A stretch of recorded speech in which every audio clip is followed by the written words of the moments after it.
The Jayhawks baseball team took to the diamond last night at Hoagland Ballpark to take on the Missouri State Bears in a game that would come down to the final out. Kansas led the Bears 7-1 going into the 8th when Missouri State rallied to put up 3 runs in the top of the 8th and 2 in the 9th.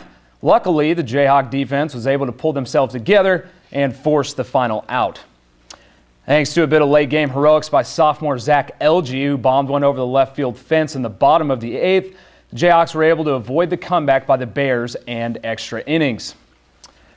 Looking ahead, the baseball team has a tough weekend as number 22 Texas A&M Aggies stroll into Lawrence for a 3-game series. Hawks have won 6 out of their last 7 and will be hoping to ride this momentum into this weekend. Senior Robbie Price, who was named Big 12 Player of the Week last week, will try to continue to keep his hot streak up and still a few away from the Aggies.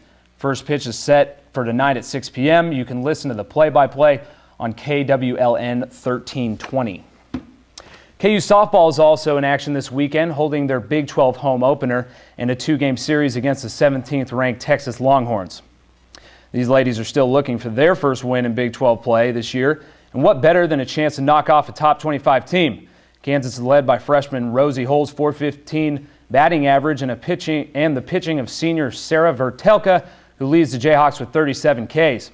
You can go watch these games tomorrow at 4 and Saturday at noon, or keep up with the scores live via Game Tracker. Just visit www.kuathletics.com/softball. As the weather has been warming up, the KU football team has been hitting the field this week for spring practice, and yesterday the men were in full pads for the first time since stepping off the field at Arrowhead last fall. As Jayhawk fans get used to seeing Turner Gill on the sidelines and baby fresh faces on the field, an all too familiar face will be dressed up in pads and cleats, not shorts and basketball shoes.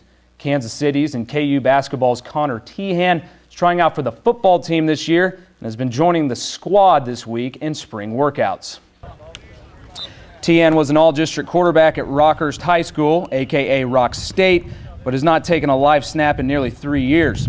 Turner Gill says that he will be evaluated at the end of spring practice, and basketball coach Bill Self said, quote, "In no way, shape, or form does this mean that he is choosing football over basketball. He is going to try and do both," unquote. Practice will continue through the week and continue until the spring game, which is scheduled for Saturday, April 24th.